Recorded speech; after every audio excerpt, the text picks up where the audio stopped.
far as I know, the only one hospitalized from here at the moment is Marilyn Kirkbride. She's at Memorial Room 216. Keep her in your prayers. And of course, we'll have additional announcements at the 10 o'clock hour. David typically has our opening prayer on Sundays before we begin our study. So, David, would you mind, please?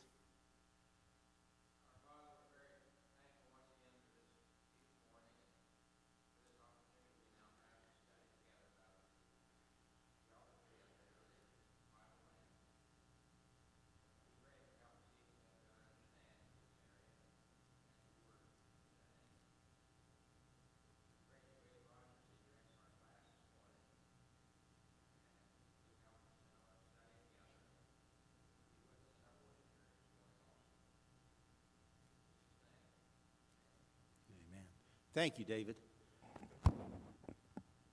As you know, we have thus far looked at Egypt, Assyria, Babylon, and their modern equivalents. Egypt is fairly easy. Assyria, ancient Iraq, is in fact Assyria. And modern Iraq, therefore, is Assyria. The Babylonians, Iraq, and ultimately what is today Iran, fell under their control.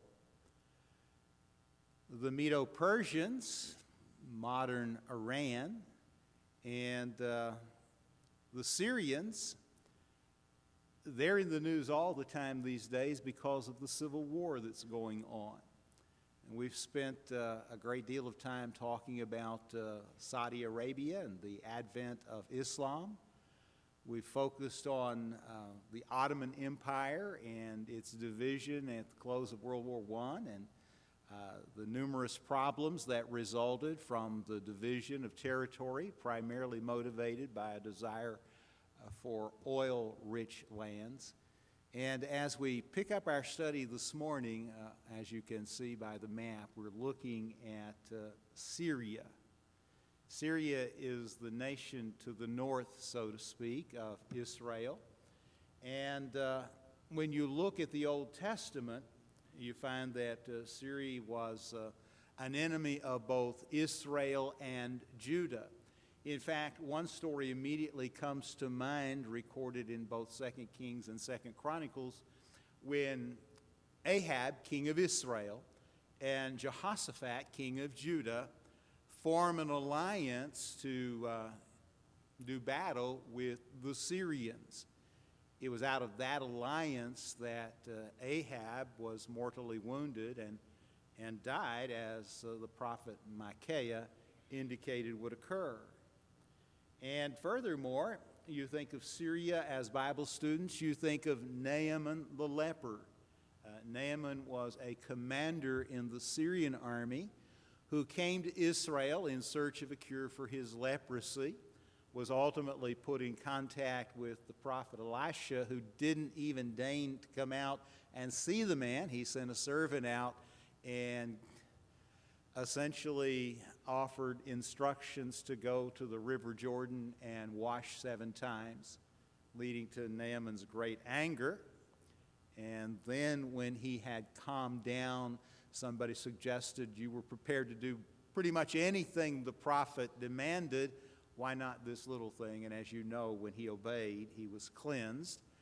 God cleansed him. The Jordan River had no special qualities that made lepers whole. God did that, but he didn't do it until Naaman had complied with the terms of cleansing. There's a great point to be made there if you're talking to folks about immersion, and their response is often very similar to Naaman's response when told to wash in the Jordan. You remind them of that story, point out to them that we don't believe that there's any more power in a baptistry in terms of the water than there was in the River Jordan, that only God can make lepers whole. Only God can wash away sins, but he set down terms that must be met in order for the blessings to be received. Perhaps most folks are familiar with Syria in the New Testament because Paul was on his way to Damascus when he had the encounter with the Lord and was sent into the city where he was to wait until someone came and preached to him. Damascus is the oldest continuously inhabited city in the world today, that part of the world specifically. Syria is led by Bashar al-Assad. And as you know, they are in the midst of a civil war at this point. And the fighting has been really intense, and the sides are pretty well divided, and folks have aligned themselves with one or another of the groups, and it's gotten really bloody and messy. Russia and Iran are aligned with Bashar al-Assad. And as a result, there's been a lot in the news of late about Russia even sending their only aircraft carrier and a naval armada to rest offshore Syria in the Mediterranean. They were going to get refueled in Spain, and the Spanish ultimately said, no, we're not going to do that. And honestly, I haven't even heard of late what they ended up doing. This is also the heart of ISIS, the caliphate that is supposedly being established in this region of the world.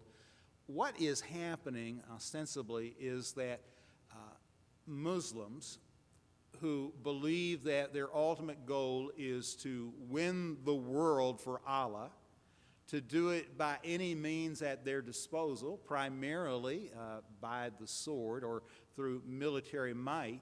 It's either convert or die. Again, not every Muslim accepts that goal, but a large element of Islam does. And they have no problem killing innocent people. The rules of war are essentially get in our way and we destroy you. And they don't draw a distinction between men, women, and children. It's either align with us or die. They're looking back to the glory days of Islam and wanting to recapture that. And this caliphate is an attempt to do just that. This is a map of the breakdown of the Syrian war, the civil war that's underway at this time. If you look at the map, and I'm going to turn around, I hate to have my back to you. It's not that I don't trust you, it just doesn't seem polite, but I want to make sure you can see the map. And it doesn't really resonate up there as well as it does here. So I will try to give you some idea of what we're looking at. We have the area controlled by the Syrian government forces. That's in pink. It looks really pink on my map. It doesn't look all that pink on yours, but when you get the handout, it will print out clearly. Then there is an element in yellow that's controlled by the Syrian Democratic Forces. They're called the Rojava, which literally means the west, but interesting, they're the northern section of Syria. The top, that's the Democratic Forces. The gray, which is the largest area in landmass, is controlled by ISIS, the caliphate. The al-Nusra front is the green down in southern Syria, and then the last group is the Syrian opposition forces that, well, actually, al-Nusra is the white, and the green down in the southern part is the Syrian opposition forces. So if you count them, 1, 2, 3, 4, 5, I still can count. You got 5 different groups duking it out in Syria right now. And various folks in the world have taken sides over where this should go and who ultimately should win. The next map gives you some idea just basically of what we're talking about. Syria is in red. I know that probably doesn't show it very well either, because things look great on my computer but not so great on the board, as I just noticed. The countries that support the Syrian government are in blue. And if you have a pretty good idea of world geography, you know that's China and Russia and essentially the communist world. And the forces that support the rebels, and as you note, there are at least a couple of groups, are supported by the United States, Great Britain, France, Egypt, and a few others. Turkey, for instance, which is, for those of you who may not remember, ancient Asia Minor, and on our agenda at some point in the next week or two. So you can see people are choosing sides in this civil war. And there really isn't any indication that there's going to be a peaceful resolution anytime soon, just so you know. This is the house claimed to be the home of Ananias of Damascus in Damascus. I just like pictures, and I'm going to walk over here and shut that light off. Maybe that'll help some.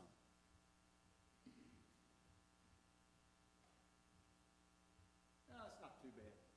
Now, whether this is actually the house that Paul went to in Damascus, or where Ananias came to Paul, we have no way of knowing. But in Palestine, in all of the major cities, there are going to be places that are purported to be the original sites for many biblical events. Whether or not that is indeed the case is often hard to tell. There are a few that are pretty certain, but there are a lot that are just suggested, and we have no way of really knowing. What you have here is the place where Paul escaped when he went into the city and waited. Ultimately, Ananias came, Saul was baptized. He began, as soon as he'd gotten his strength back, to preach in the city, and as a result, his life was threatened. He had to escape under cover of darkness out a window, and it's suggested that that is, in fact, the house where Paul was when he escaped. Again, no way of knowing, but I thought it would be nice for you to get something visual before you. These are pictures of Damascus. The first is the city taken from a distance. You can see it's rather large. The second, just a snippet from an area of Damascus. The upper right-hand corner, the biblical street called Straight in Damascus, which I suspect is probably a fairly accurate identification, though the street has changed dramatically in 2,000 years. And the bottom picture on the right is a typical ancient Damascus street. As you can see, the streets in ancient cities were generally very narrow because traffic was either walking or animal, automobiles, trucks, those kinds of things weren't necessary. So when you think of Syria, this is what we think of. We think of Paul and his conversion and escape, or we think of Naaman, we think of Ahab's death in battle against the Syrians. But right now, we're just constantly being confronted with news about this region. Forces right now are attempting to retake Raqqa in Syria, and as you know, there are also forces in Iraq seeking to retake Mosul, which is the northern section of Iraq, huge oil reserves, and that's underway. In fact, they're just beginning the door-to-door battle for Mosul. This is not an area that you would want to visit anytime soon. An area at one time that would have been extremely insightful to visit, but simply not safe at this juncture. Now, Egypt, Assyria, Babylon, and now we're going to do something a little different. We're going to go to the empire of Alexander the Great, because last week, if you remember, one of the images I put up was a representation of the dream which Nebuchadnezzar had. And you recall, as that dream was interpreted by Daniel, we have a succession of kingdoms: the Babylonians, the Medo-Persians, the Greeks, and then the Romans. Well, in our study of the history as it unfolds, we're at the point of looking at Alexander's kingdom and the interconnection with Israel and biblical history. The reality is that there's not a lot of connection with biblical history in the sense that there are events that are specifically tied. There is at least one specifically from the prophets, and of course the prophecy in Daniel would be a second. But this is the intertestamental period. And what I find is that people don't know a great deal about the time between the close of the Old Testament and the beginning of the New. So I thought this would be a perfect occasion to kind of highlight the transition from the Old to the New, which really began with Alexander and what he was able to accomplish. Of course, Alexander the Great was the son of Philip of Macedon. Macedonia in the New Testament age and earlier was the northern section of what is modern Greece. Achaia was the southern section. When we talk about the major cities of Macedonia, we think obviously of Philippi and Laodicea and Berea. When we think of the southern cities of Achaia, of course, we think Corinth and Athens. And you know what the scriptures say about those cities, particularly in relationship to the work of Paul as outlined in Acts. The intertestamental period then is the period between the close of Malachi and the beginning of Matthew. There are hints of the approaching empire of Alexander in Daniel. Interestingly, our ladies' class is at this moment just beginning our study of Daniel. And we've covered the first 3 chapters. This Thursday, God willing, we'll do 4, 5, and 6. And then they're going to start complaining about how hard it is again, because from 7 on, Daniel has a lot of apocalyptic overtones. And so there are questions inevitably that arise when reading Daniel that arise when you read Revelation, for instance. But one thing seems to be pretty obvious if you get to the text and understand what unfolds.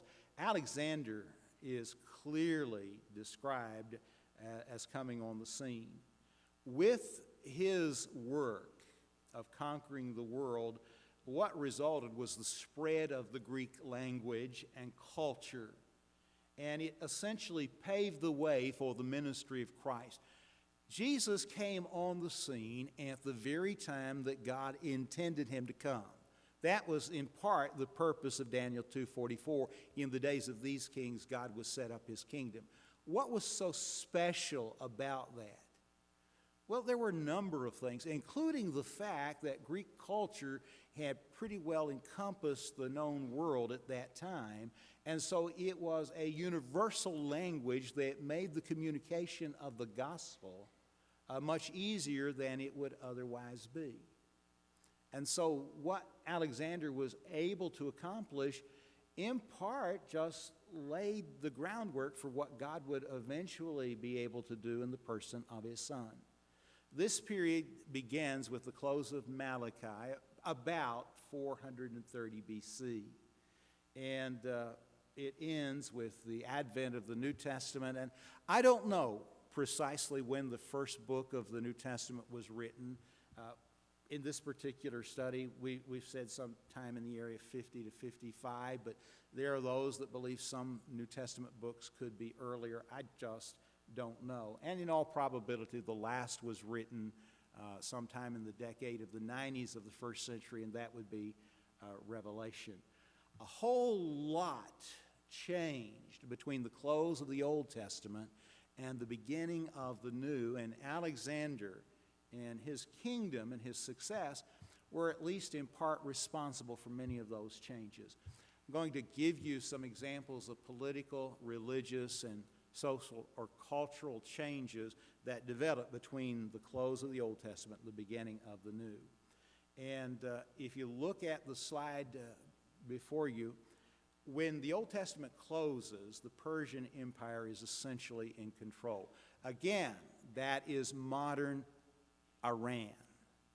I asked this to my ladies' class this past Thursday. Now, we've been doing this for almost 2 months, and I thought by now everybody knows that Iraq is Assyria and Babylon, and Iran is essentially Persia, though the Assyrian and the Babylonian kingdoms incorporated what is modern Iran.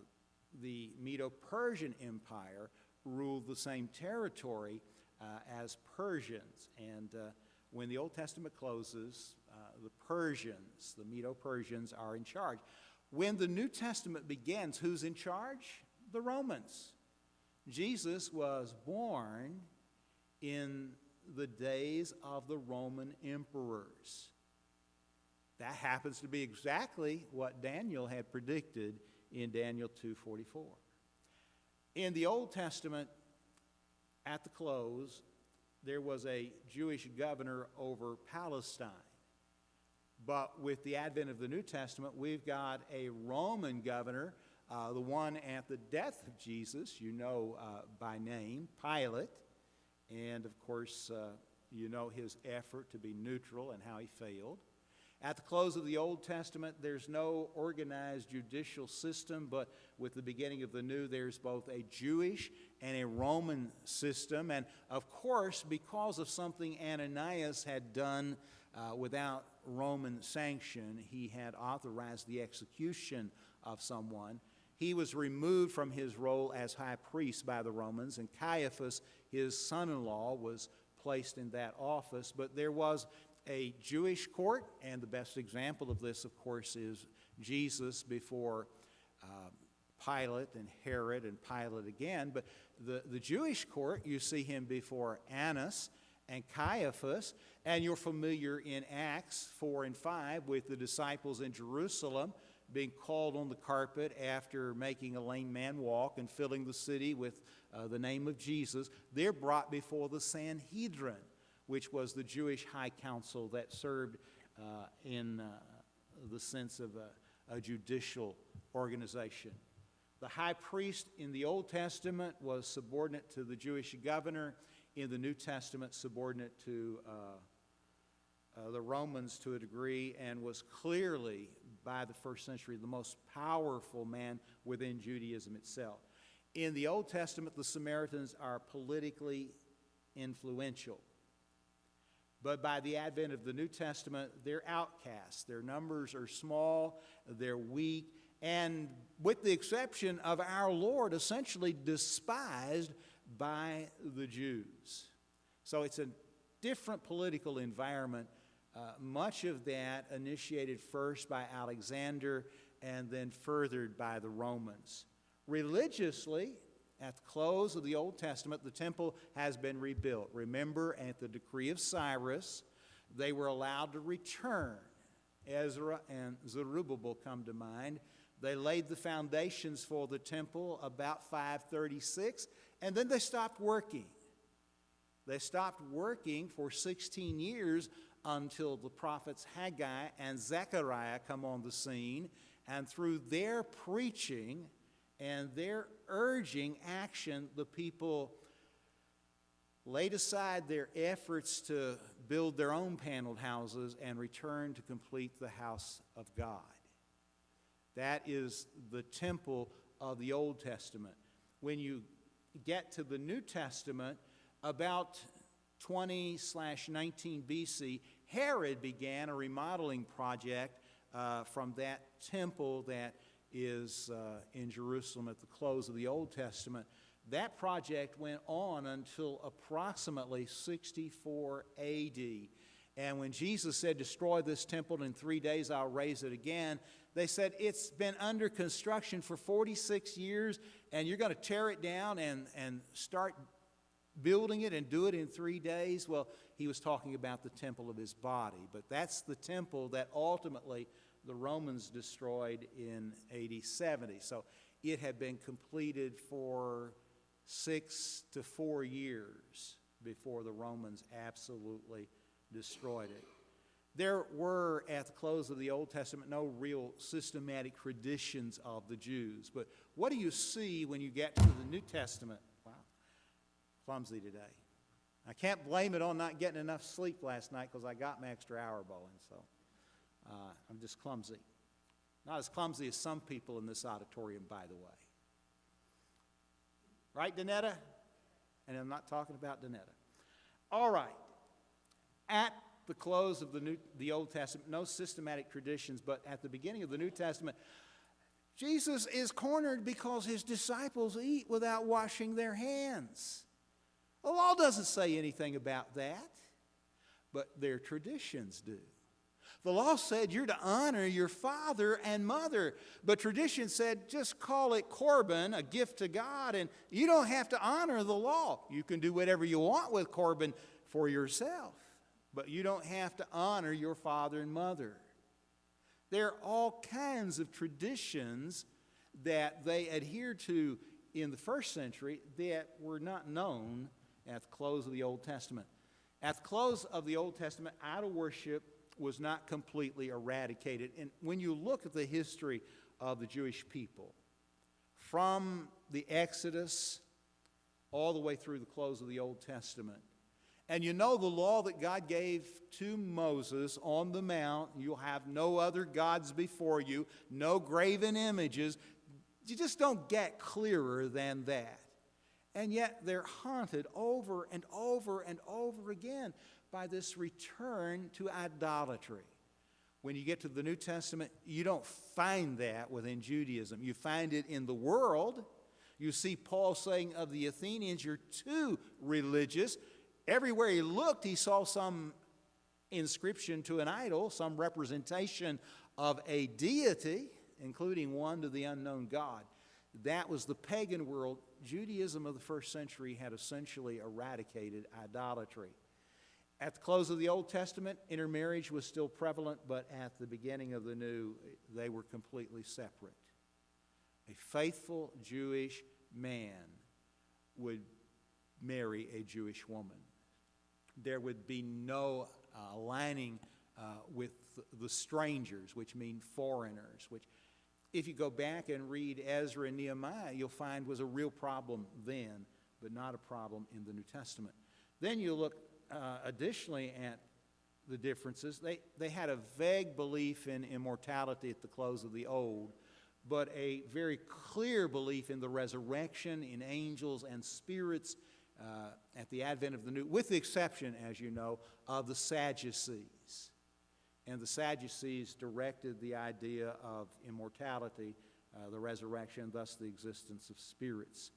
The close of the Old Testament, there's a vague hope, a messianic hope, but it's thriving. It's really clear at the beginning of the New. There's little Jewish literature except the Old Testament at the close of Malachi. But by the first century, there is an abundance of apocryphal and pseudepigraphal literature. One of the things we've done, it's been a while, is take this particular period and look at the Apocrypha. People will ask me, why does the Catholic Bible have more books than our Bible? Because they include the Apocrypha, books that were written in the intertestamental period and are accepted by Catholicism as being canonical, but rejected by the Protestant world. And were you to read them, I think you would recognize fairly quickly why that is, with the exception of, say, the Maccabees, which are primarily historical in makeup and chronicle that family in the intertestamental period and their interaction with the Romans. At the close of the Old Testament, Hebrew language was just beginning to fade. But at the beginning of the new, Greek is now the universal language. And again, who do we attribute that to? But Alexander the Great and his influence on the world. At the close of the old, the high priest family lineage was important. At the beginning of the New Testament, it's a political appointment. And how do you get political appointments? Money. You could buy your office. You wanted to be a tax collector, you could buy that position, which was extremely lucrative. You could make a donation to the Pharisee Foundation, and that would get you up close and personal with the people in charge. Now, I'm not being political here. That's the way it worked. What I'm saying to you, it still works that way. It shouldn't, but it does. And sadly, it works that way in both sides. Economically, at the close of the Old Testament population's not that great. But at the beginning of the New, Palestine is really overcrowded. The land was barren and waste. It had been destroyed by the Babylonians. The Medo-Persians allowed the Babylonian captives who had been from 606 to 536 in Babylon to return if they chose to do so. Many did not. And so the land of Israel at the close of the Old Testament vastly different than it is at the beginning of the New. There's little commerce in Palestine when Malachi wrote his book, but it's a very active area at the advent of the New Testament. Transportation was limited. There wasn't a lot of travel, but by the first century, this due primarily to the Romans, there are good roads, a lot of travel, relative safety available. And at the close of the Old Testament, you've got Oriental culture, and at the beginning of the New, Hellenistic culture and language is in vogue. And Hellenistic simply means Greek, for those of you that might wonder. Now, we were talking about what Alexander was able to accomplish. Obviously, I don't have any pictures of Alexander, but these are a couple of busts that are, I guess, reasonably good representations. About the only thing I can tell you here is he obviously must have had curly hair. But I can't even be sure about that because there was one Roman emperor who was as bald as a cue ball, but insisted that every image include a very nice head of hair. But as far as I know, that was not characteristic of Alexander. Let's look at the Alexandrian period, which is from 356 to 232 BC. I take these dates, and as I look at them, there are some discrepancies, and I notice that to be the case here. That's because when we start talking about ancient dates, it's hard to find complete agreement, and I use a number of sources. So if you say, well, things don't add up, it's just because chronologies, Old Testament and intertestamental, often don't, but they're close. So about 356 BC, Alexander was born to Philip of Macedon, and his mother was Olympias. At the age of 14, he was a pupil of Aristotle. Everybody knows the name Aristotle. They don't know much else about him, but they recognize the name. He succeeded his father at the age of 20, or 333 BC. You see, there's about a 3-year discrepancy there. And I can't explain it to you other than to say there are discrepancies in chronologies. He was a tremendously successful military leader. He first quelled the revolt in his own kingdom, the Greek kingdom. Then he crossed the Hellespont, the Dardanelles, with 35,000 men in 334 BC and set out to conquer the Persian Empire. You are familiar with the Dardanelles, the Hellespont, and the Bosphorus. Those are names that I have heard in reading all of my life, but I never took the time to really come to terms with what they represented. So I'm going to do that today for me as much as for you. He defeated Darius III at the Granicus River in Asia Minor, that's modern Turkey, and at Issus in Syria in 333 BC. So he's leading an army from what would be modern Greece. Ancient Medo-Persian Empire is the enemy coming from Greece. He will cross into Turkey at the Dardanelles. So here is a map showing the location of the Dardanelles in yellow, and the Bosphorus is in red. Again, let me look. Oh, you can almost tell that. And you see the Black Sea, the Sea of Marmara, and the Aegean Sea. And what you have in this particular map is where the European continent and the Asian continent meet. To the east is Asia, to the west is Europe. He comes from Greece, from Macedonia, to cross into Asia by coming across the Dardanelles.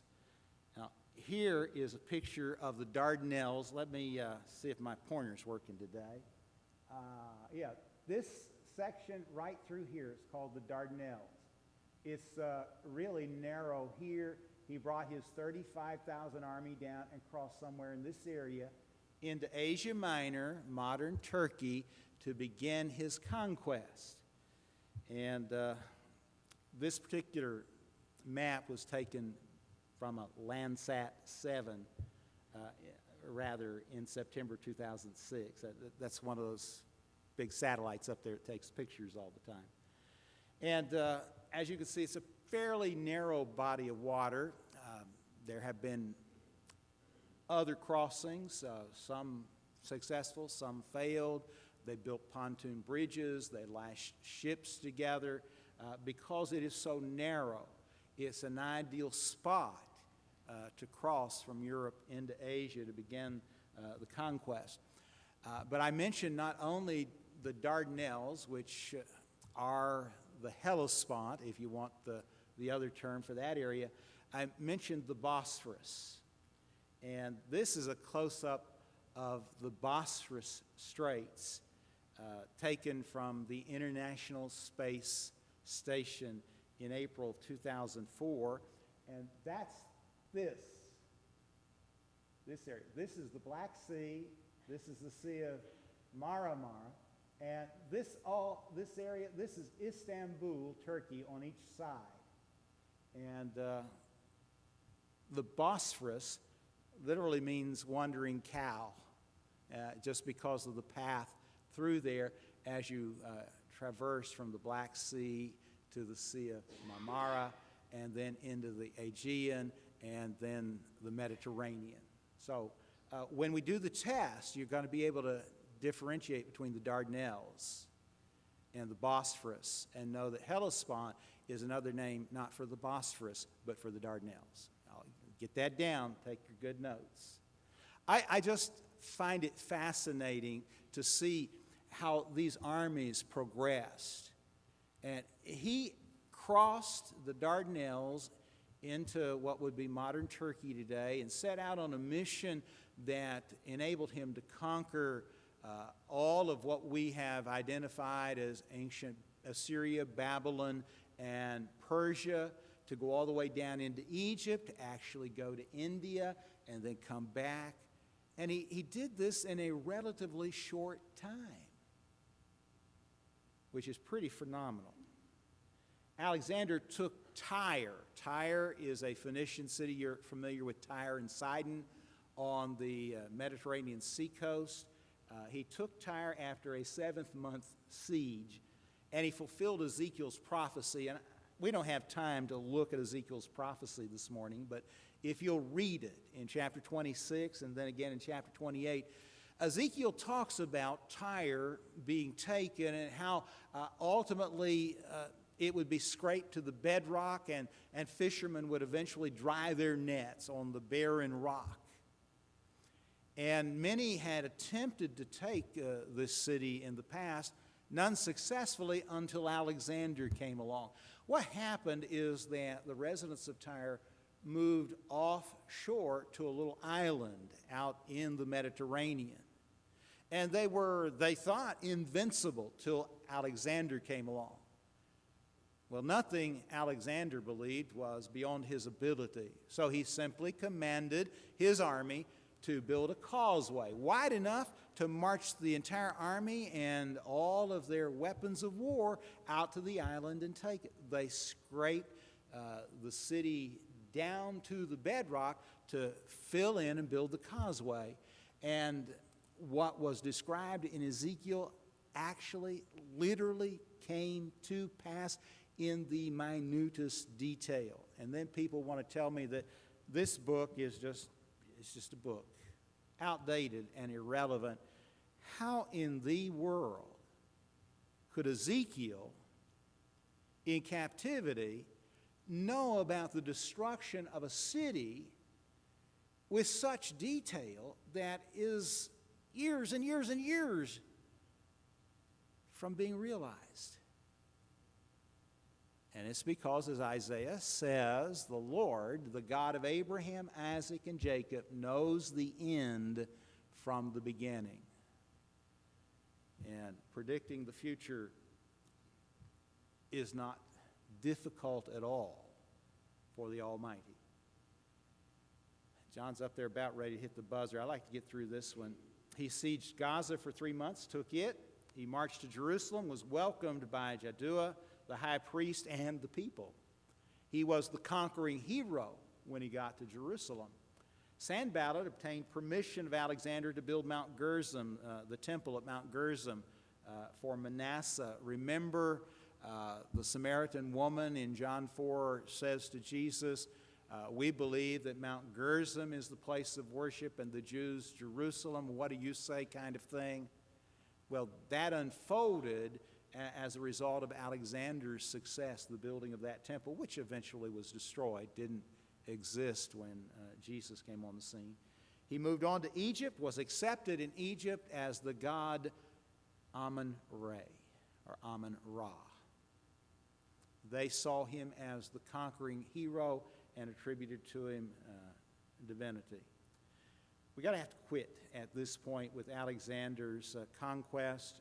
Again, I spend a little more time here because it's between the Testaments, and I find that most folks don't know much about it. I'd like you to get at least a little idea of what happened.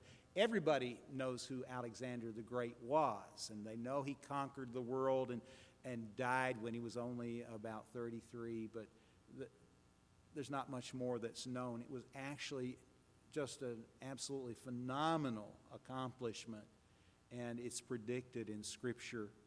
And we'll look at that, God willing, next week as we continue to examine ancient history and modern geography. Remember, Alexander is from modern Greece, and Greece has had its share of problems of late as well, with all of its financial difficulties. I'd like you to really, if you can, do a little research about what Greece has gone through in the last, say, 5 years, because it may be a mirror of what we're looking at as a nation if we, like they, continue to spend far more than we can afford and continue to provide people everything they want without the financial resources to pay for it. That is a sure formula for decay and destruction.